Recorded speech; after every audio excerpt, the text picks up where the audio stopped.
Assalamu alaikum wa rahmatullahi ta'ala wa barakatuh. Louange à Allah et au nom d'Allah, le tout miséricordieux, le très miséricordieux. Nous revoilà, mes chères sœurs, dans un nouveau majlis, des majlis de méditation du Coran. Et aujourd'hui, Inch'Allah, on va terminer la méditation de Surat al-Fatiha. Donc, vous pouvez trouver sur la chaîne la méditation, la première méditation et la deuxième méditation.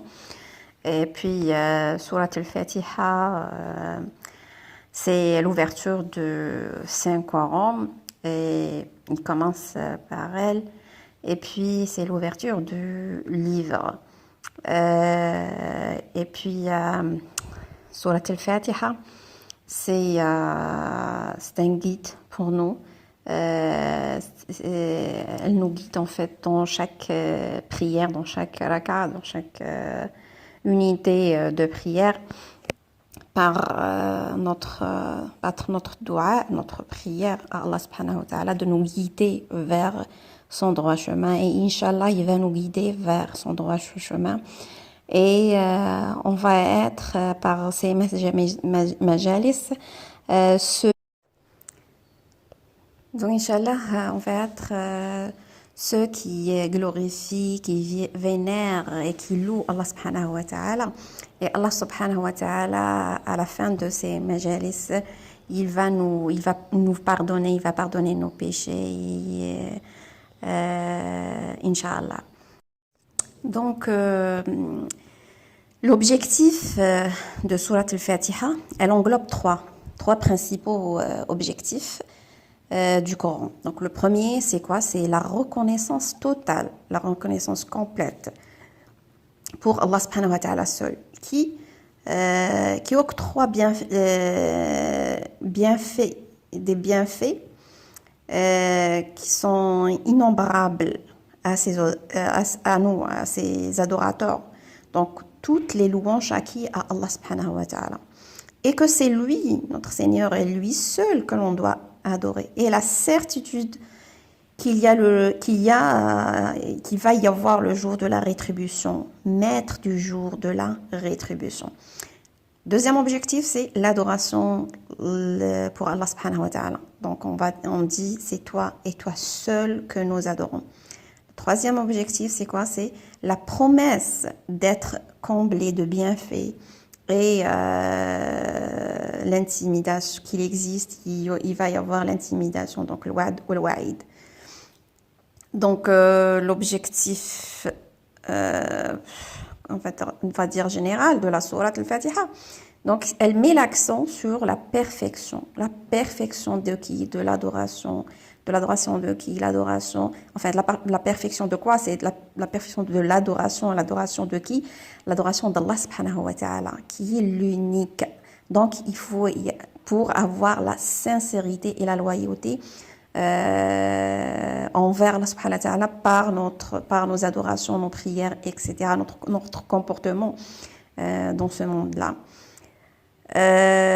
Les sujets qu'elle traite en fait, la sourate, elle est destinée en fait à créer dans nos cœurs, un profond désir qui nous incite à rechercher la guidance, la guidance de notre Seigneur, le Seigneur de l'univers, qui lui seul, subhanahu wa ta'ala, peut accorder cette guidance. Et puis, Surat al-Fatiha enseigne indirectement à nous, les serviteurs, à Allah, que toute meilleure chose, toute bonne chose pour nous sont de prier qui? De prier Allah subhanahu wa ta'ala, afin qu'on soit guidé vers son droit chemin. Et puis, étudier le Coran tel un chercheur de vérité et de reconnaître que notre Seigneur, le Seigneur de l'univers, et c'est la source de toute connaissance. Donc, c'est pour ça qu'il convient de commencer l'étude du Coran par une prière pour sa propre guidance Cette sourate, il apparaît non seulement l'introduction d'un livre, c'est une prière, et le Coran est sa réponse. Donc, Surat al-Fatiha est la prière de nous, les serviteurs, et le Coran est la réponse de notre maître, de notre maître à cette prière, donc à cette prière-là qu'on fait. Donc, nous, on va prier Allah subhanahu wa ta'ala de nous guider. Et notre maître, lui, il va confier la totalité du Coran pour réponse à nos prières, comme pour dire, voici, c'est ça la guidance que tu m'as implorée. Donc, il nous donne cette guidance-là elle est dans le Coran. Alors, Surat al-Fatiha, mes chers, elle traite 3 sujets principaux. Donc, il y a en premier, Alhamdulillahi Rabbil Alamin, louange à Allah, Seigneur des univers. Donc, c'est la grâce d'Allah subhanahu wa ta'ala. En deuxième, c'est Maliki Yawmiddin. Ici, c'est une information. C'est l'information, c'est informer sur le sujet du jugement. Donc, c'est maître du jour de la rétribution. En troisième position, comme sujet, donc c'est Iyyaka na'budu wa iyyaka nasta'in. C'est toi que nous adorons et c'est toi dont nous implorons le secours. Donc là, c'est la totale sincérité et la loyauté à Allah subhanahu wa ta'ala, envers Allah subhanahu wa ta'ala. Donc, mes chers sœurs, on a vu dans le dernier majlis de Surat al-Fatiha que le nom Allah, c'est un nom propre à Dieu, à notre Dieu, l'unique que nous adorons, et on atteste qu'il n'y a aucune divinité adorée avec vérité que lui, qu'Allah subhanahu wa ta'ala. Et puis c'est un nom propre à lui. Nulle autre personne ne peut être désignée par ce nom. On a vu aussi Rahman ar-Rahim, ces 2 attributs, ce sont des attributs à Allah subhanahu wa ta'ala qui expriment la miséricorde. On a dit Ar-Rahman, la miséricorde qui englobe toutes les créatures, et puis Ar-Rahim, elle est spécifique à qui? Elle est spécifique aux croyants al-mu'minin. Donc, Al-Basmala, ça veut dire Bismillahirrahmanirrahim, louange à Allah, le Seigneur de l'univers. C'est une aide, comme une aide pour nous dans tout ce qu'on peut entreprendre de faire. Donc, il faut qu'on commence par le Basmala, Bismillahirrahmanirrahim, parce que là, on est en train de demander de nous aider dans toutes les choses qu'on va faire, même avant de manger, avant de de s'habiller, de sortir. Il faut qu'on la prononce parce que c'est une aide, on est en train de demander une aide. Et puis, c'est une protection aussi. C'est une protection contre quoi? Contre le mal de Shaitan, du Satan, et de ses insufflations, yani l'waswasa. Donc, qui va pas nous égarer pendant ce qu'on va faire. Il va pas mettre, comme on dit, son nez dedans. Donc, c'est une protection. Et aussi, c'est le fait de dire Bismillahirrahmanirrahim, comme on vient de citer, de manger, de boire, de faire ses ablutions, d'entrer, de sortir, etc. C'est toujours pour éloigner les maléfices du Satan. Donc, de ce verset, le Bismillah, on peut tirer que se rappeler toujours, il faut qu'on se rappelle toujours qu'on doit commencer tout ce que l'on entreprend par Bismillah. Et il faut apprendre aux enfants à le faire dès leur jeune âge. Apprendre l'importance de Bismillah à nos enfants, de parler et de leur expliquer pourquoi, comme vient de citer, il faut la dire aux gens aussi, il faut rappeler les gens qui nous entourent de le faire. Et puis aussi avoir la certitude qu'Allah subhanahu wa ta'ala est miséricordieux C'est lui le miséricordieux qui va par sa miséricorde nous porter beaucoup de bien, beaucoup d'aide, mes chers sœurs. Donc, lorsqu'on dit, qu'on dit Alhamdulillah, quel sentiment, que ressentons-nous en disant Alhamdulillah? Il faut qu'on soit conscient quand même, mais lorsqu'on prononce certains mots, leur profondeur, leur sens réel. Donc, lorsqu'on prononce, mes chers sœurs, Alhamdulillah, nous devons nous remémorer tous les bienfaits dont Allah subhanahu wa ta'ala nous a gratifiés et les énumérer les uns après les autres. Parce que Allah subhanahu wa ta'ala dit وَإِن تَعُدُّوا نِعْمَةَ اللَّهِ لَا تُحْصُوهَا إِنَّ اللَّهَ لَغَفُورٌ رَحِيمٌ. Allah subhanahu wa ta'ala dit, et si vous comptez les bienfaits d'Allah, vous ne saurez pas la dénombrer, car Allah est pardonneur et miséricordieux. Et c'est vrai, mes chères sœurs, il nous a donné, on peut respirer, on peut voir, on peut entendre, on peut marcher, on mange, on boit, et tout ça, c'est pratiquement sans faire d'effort. Regardez l'exemple le plus touchant, le plus frappant.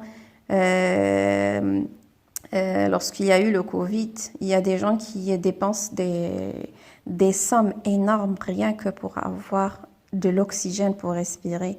Donc, si on doit compter, si on prend une feuille, on va compter les bienfaits que Allah subhanahu wa ta'ala nous a donnés, sincèrement, on ne va pas pouvoir le glorifier comme il soit, comme il doit, subhanahu wa ta'ala. Donc, Ar-Rahman Ar-Rahim, c'est deux noms divins qu'Allah subhanahu wa ta'ala a choisi de nous faire répéter obligatoirement jour et nuit pour nous dire que sa clémence est infinie, mes chers sœurs. Sa clémence, on ne peut pas l'imaginer, on peut pas la voir et on ne peut pas lui donner sa vraie valeur. Et que le lien qui nous unit, Allah subhanahu wa ta'ala, est celui de quoi? Celui de l'amour et de la compassion. C'est en premier. Et regardez avec quoi le Coran a commencé. Ar-Rahman Ar-Rahim. Le tout miséricordieux et le très miséricordieux. Donc, quels sont les différents types, par exemple, de miséricorde qu'Allah subhanahu wa ta'ala, Ar-Rahman, de type de miséricorde d'Allah subhanahu wa ta'ala. Ar-Rahman, la miséricorde d'Allah sur ses créatures, est de deux types. Donc, elle est la globale, comme on a cité, pour toutes les créatures. Rabbana wasi'ta kulla shay'in rahmatan wa ilman. Seigneur, tu étends sur toute chose ta miséricorde et ta science. Dans tout, mes chères sœurs, dans tout. Même dans nos peines, dans nos maladies, dans nos misères, dans les guerres, tout ce qu'on veut, comme on le voit nous en tant qu'être humain, en tant qu'homme, que des indigents, on la voit comme étant une souffrance. Mais non, c'est une miséricorde d'Allah subhanahu wa ta'ala. Et puis, on a la globale là, et puis la spécifique, c'est quoi? La spécifique pour les croyants, Ar-Rahim.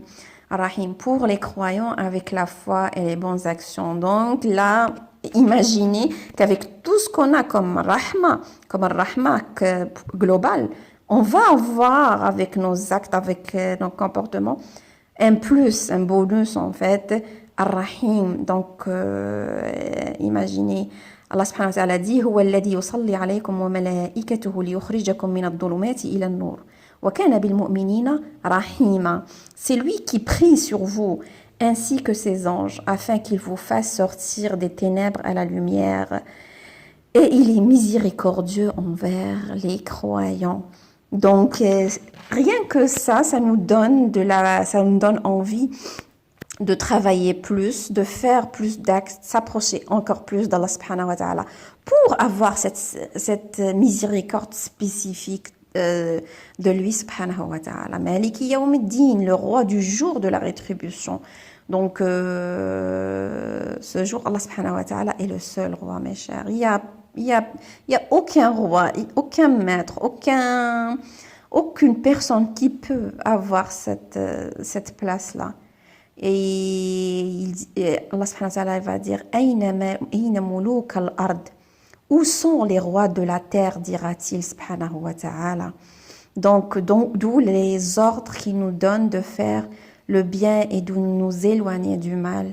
Et il dit également subhanahu wa ta'ala Yawmahum barizuna la yakhfa ala Allahi minhum shay. Liman al-mulku al-yawm lillahi al-wahid al-qahar. Le jour où ils comparaîtront sans que rien en eux ne soit caché à Allah. À qui appartient la royauté aujourd'hui? À Allah l'unique, le dominateur. Donc dans sourate Ghafir, le verset 16. Donc, quelle méthode d'éducation pouvons-nous tirer du fait d'avoir d'avoir mis Rahman ar-Rahim avant Maliki Yawmiddin. Donc, que peut-on tirer de ça? Donc, ça, c'est la méthode de la récompense et du châtiment. Et on utilise cette méthode, mes chers, essentiellement en faisant le rappel dans Da'wa.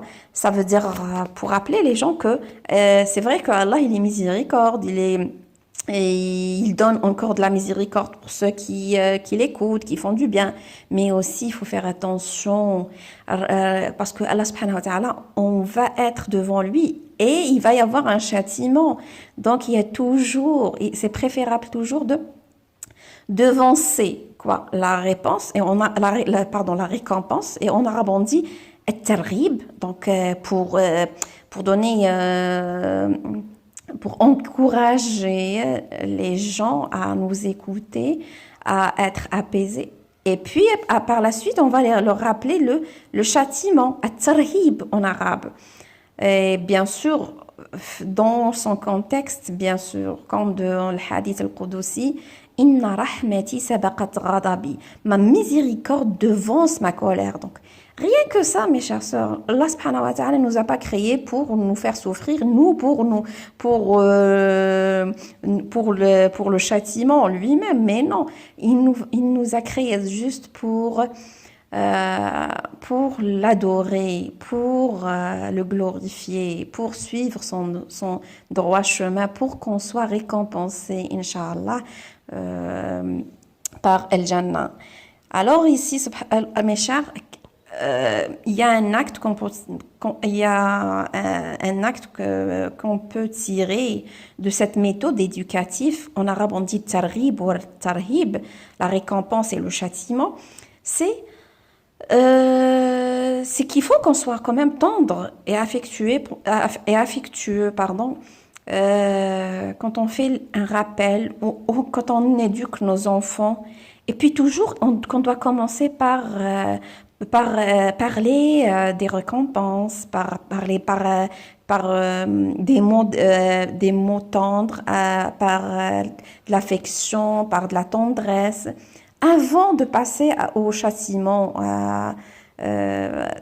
Parce que de cette façon-là, les gens, il va y avoir plus de l'écoute, de l'intérêt, que de dire dès le début, ah ben attention, hein, je vais te faire cela, je vais te punir, non. Donc c'est une méthode à suivre dans notre quotidien, dans notre vie. Et puis l'intérêt d'avoir associé spécialement le mot roi au jour de la rétribution, si on va faire plus attention à ça, c'est parce que ce jour-là, les gens se rendront compte de la justice d'Allah subhanahu wa ta'ala et qu'il n'y aura plus de roi. Plus d'autorité, de ce qu'on veut, de dictature parmi les créatures. Puisque ce jour-là, nous serons tous égaux, rois, esclaves, patrons, employés, pères, enfants, etc. Et Allah subhanahu wa ta'ala dit Al-mulku yawma idin al-haqqu lir-rahman wa kana yawman 'ala al-kafirina asira. Ce jour-là, la vraie royauté appartient au tout miséricordieux et ce sera un jour difficile aux infidèles. Donc, dans Surat Al-Furqan, le verset 26, et le prophète sallallahu alayhi wa sallam dit يَقْبِضُ اللَّهُ الْأَرْضَ وَيَطْوِي السَّمَاءَ بِيَمِينِهِ ثُمَّ يَقُولُ أَنَا الْمَلِكُ أَيْنَ مُلُوكِ الْأَرْضِ.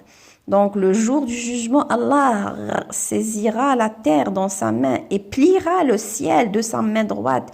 Puis il dira, je suis le roi. Où sont les rois de la terre? Donc, hadith rapporté par Al-Bukhari.